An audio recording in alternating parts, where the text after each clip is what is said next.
là, franchement, je sais pas, je dirais éducation, le respect, enfin, je veux dire, ce qu'on doit apprendre aux enfants. Non, c'est un truc au collège. Au collège? Ouais. C'est la religion, non? La laïcité, c'est le fait que la religion n'interfère pas dans les affaires politiques et dans les affaires d'éducation nationale ou dans d'autres systèmes, dans le système social. C'est important parce que je pense que chacun a le droit de choisir sa propre religion, donc je pense que l'école doit être détachée de ce choix religieux. Et c'est à chaque personne ensuite de faire son propre choix en fonction de ses croyances. Ouais, c'est pareil, hein, chacun sa religion. Ouais, après, dès qu'on se montre aux autres, quoi. Après, la religion, c'est à chacun, ça sert à rien de la montrer forcément aux autres, quoi. Si les gens ils ont une croix, un voile, l'essentiel c'est qu'on me respecte, qu'on nous respecte. Non, là, moi, dans le lycée, ça va, quoi. On n'est pas pareil, quoi, mais on se respecte entre nous, quoi. C'est notre maturité, quoi. Moi, ça me dérangerait même pas s'il y a un musulman qui veut faire sa prière au travail pendant temps et temps d'heure, ouais, pourquoi pas, il n'y a pas de souci. Hein. Moi, j'ai une bonne tolérance, hein. J'ai aucun problème à avoir quelqu'un qui va travailler à côté de moi avec une kippa ou un voile, ou peu importe, hein, vraiment, à partir du moment où le travail est là et bien fait, il n'y a pas de raison, à mon sens.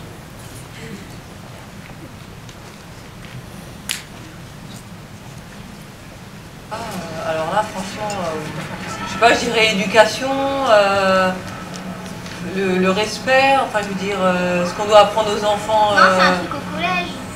Au collège? Ouais. C'est la religion, non? La laïcité, c'est le fait que la religion n'interfère pas dans les affaires politiques et dans les affaires d'éducation nationale ou dans d'autres systèmes, dans le système social. C'est important parce que je pense que chacun a le droit de choisir sa propre religion, donc je pense que l'école doit être détachée de ce choix religieux.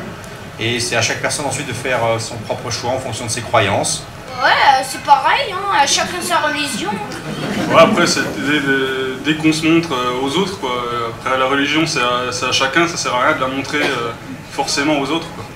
Si les gens ils ont une croix, un voile, l'essentiel c'est qu'on me respecte, qu'on nous respecte. Non, là, moi, dans le lycée, ça va, quoi. On n'est pas pareil, quoi, mais on se respecte entre nous, quoi. C'est notre maturité, quoi. Moi, ça me dérangerait même pas s'il y a un musulman qui veut faire sa prière au travail pendant temps et temps d'heure, ouais, pourquoi pas, il n'y a pas de souci. Hein. Moi, j'ai une bonne tolérance, hein. J'ai aucun problème à avoir quelqu'un qui va travailler à côté de moi avec une kippa ou un voile, ou peu importe, hein, vraiment, à partir du moment où le travail est là et bien fait, il n'y a pas de raison, à mon sens. Le texte même. Entre les partisans d'une laïcité positive ou ouverte, ceux d'une laïcité de combat, l'éventail est large de l'interprétation de ce principe, dont le Conseil constitutionnel n'a donné que tout récemment une définition à l'occasion d'une décision QPC portant précisément sur le droit local. Le pasteur Robert en a dit quelques mots tout à l'heure. Alors on m'a demandé de préciser en 7 minutes environ, ce qui est une gageure, quelle était la position de l'Église catholique par rapport à la laïcité. Alors vous le comprenez aisément, cette position ne sera pas la même selon l'interprétation que l'on donnera à ce principe de laïcité. Alors il ne faut pas se cacher que la loi de 1905 a été plutôt un événement traumatisant pour l'Église catholique en France. Non pas tant pour la séparation entre l'Église et l'État qu'elle a instaurée, j'y reviendrai, mais bien plus par la radicalité qu'a pu prendre cette séparation, notamment lors de la crise des inventaires, ou par le statut des associations cultuelles qui risquaient de porter atteinte au principe de libre administration des cultes. Ceci dit, il n'en est pas moins exact que la distinction entre Église et État est une distinction foncièrement chrétienne. On nous a dit qu'elle était même, elle est déjà dans le Talmud. C'est une distinction qu'on trouve dans les évangiles, la distinction que le Christ fait entre Dieu et César, entre le politique et le spirituel, est un trait caractéristique du christianisme. Il ne se trouve plus guère de catholiques aujourd'hui pour contester le bien fondé de cette séparation. Cette distinction est libératrice, tant pour le politique, qu'elle prévient de la sacralisation du pouvoir et de la tentation de l'instrumentalisation du religieux, que pour la religion, qu'elle rappelle à son ordre propre contre les tentations théocratiques qui peuvent s'y développer, et aucune religion ne fait exception. Le Concile Vatican II a pleinement reconnu la pertinence d'une telle séparation, Dans Gaudium et Spes, le Concile dit « L'Église, en raison de sa charge et de sa compétence, ne se confond d'aucune manière avec la communauté politique et n'est liée à aucun système politique. La communauté politique et l'Église sont indépendantes l'une de l'autre et autonomes, mais toutes deux, quoiqu'à des titres divers, sont au service de la vocation personnelle et sociale des mêmes hommes. Elles exerceront donc d'autant plus efficacement ce service pour le bien de tous qu'elles rechercheront entre elles une saine coopération. » Donc, la laïcité, au sens de séparation entre Église et État, ne pose pas de problème aux catholiques dès lors qu'elle respecte l'autonomie et les règles d'organisation interne des religions. Et tel que le principe de laïcité a été interprété par la jurisprudence du Conseil d'État et tout récemment par le Conseil constitutionnel, l'Église catholique n'a pas de peine à se reconnaître. Ils peuvent souscrire sans problème à la lettre de l'article 2 de la Constitution, notre Constitution de la Ve République, qui dispose « La France est une république indivisible, laïque, démocratique et sociale. Elle assure l'égalité devant la loi de tous les citoyens, sans distinction d'origine, de race ou de religion. Elle respecte toutes les croyances. » Là où le bas blesse, c'est quand ce principe constitutionnel est compris au sens d'une séparation ignorance, où l'État devrait ignorer le phénomène religieux, voire se prémunir contre lui. Et sous-jacente à cette lecture, il y a, je crois, la conviction que la religion serait synonyme d'obscurantisme, ce que les croyants, qui ne sont pas moins cortiqués et doués de raison que le reste de la population, eh bien, sont légitimement en droit de contester. Cette approche est, je crois, contraire à la lettre, aussi bien qu'à l'esprit de la Constitution de 58. On conçoit mal, en effet, comment une république laïque, qui respecte toutes les croyances, pourrait le faire en ignorant le phénomène religieux. De fait, on manifeste assez difficilement du respect pour quelqu'un en commençant par l'ignorer.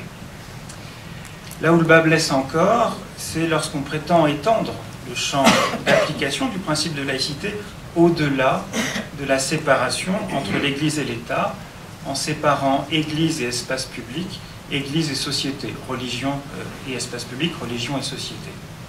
La loi de 1905, on l'oublie un peu facilement, on a parfois tendance à ne pas aller relire les textes, n'a jamais prétendu interdire les manifestations publiques de la religion et la cantonner à la seule sphère privée. Le législateur de 1905 a d'ailleurs pris soin d'envisager les religions à travers l'expression publique qu'est le culte. Le pasteur Aubert nous le rappelait.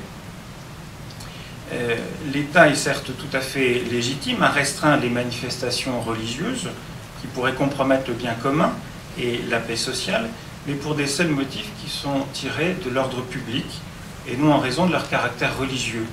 Et c'est le sens de l'article 9 de la Convention de sauvegarde des droits de l'homme que la France a ratifié et sur laquelle nous aurons peut-être l'occasion de revenir dans le débat. Donc pour les catholiques, la laïcité doit être ouverte aux phénomènes religieux, tout simplement parce qu'il est du devoir, de la responsabilité de l'État de prendre en compte le réel, tout le réel. Or le réel, qu'on le veuille ou non, est marqué par le religieux. Il n'est pas jusqu'aux régimes les plus athées et les plus anti-religieux qui n'ait développé une religion de substitution. On peut penser au culte de la personnalité, qui louait le petit père des peuples, ou le Danube de la pensée, on a eu ça aussi. Donc les travaux de Régis Debray, de ce point de vue-là, sont très pertinents pour manifester cette permanence du religieux dans toute société. Donc religion et État coexistent à l'intérieur d'une même société. Et l'une et l'autre s'adressent aux mêmes personnes.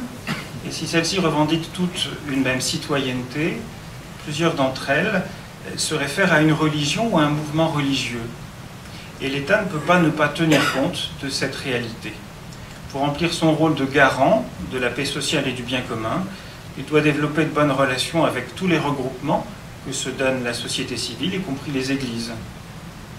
Et c'est d'ailleurs ce qu'il fait, en tout cas en France, en rencontrant régulièrement les représentants des cultes en France, ou en aidant à la mise en place du Conseil consultatif des musulmans de France, ou en associant au Conseil national consultatif d'éthique des représentants des différentes sensibilités religieuses. La mise à l'écart des religions de l'espace public serait non seulement contraire aux principes constitutionnels de laïcité et aux engagements internationaux de la France, mais aussi délétère, je crois, pour la République elle-même. qui ne devine qu'elle ne peut que conduire des citoyens à se sentir moins égaux que d'autres, et par contre-coup à se replier vers leur communauté.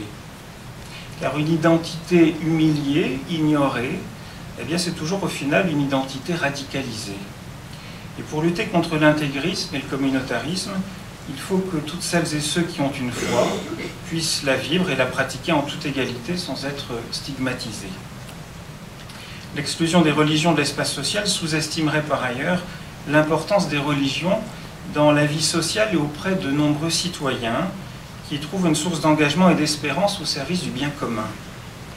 Et surtout, n'en viendrait-elle pas à anémier les démocraties elles-mêmes en les privant de ressources symboliques sans lesquelles elles risquent de verser dans des politiques sans horizon? Je crois en effet que la société a besoin des religions.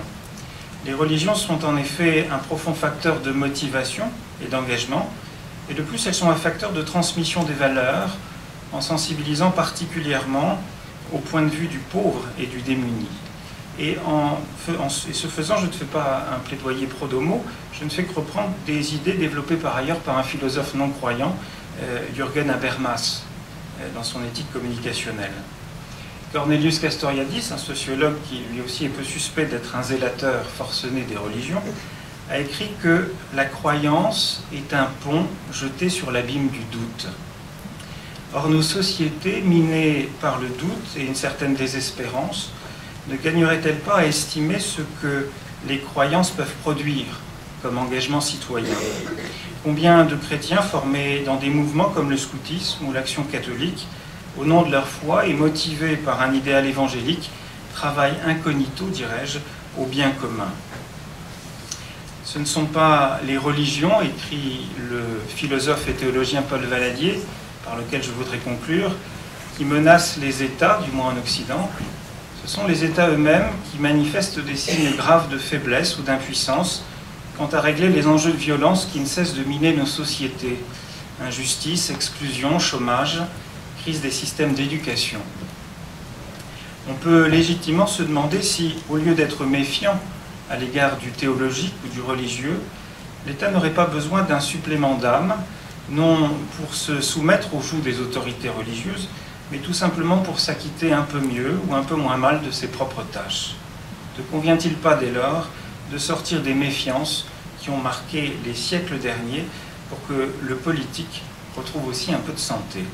En tout cas, je crois que nous serions plutôt invités à ce que Régis Debray nous invite à faire, oui, à passer d'une laïcité d'ignorance à une laïcité d'intelligence.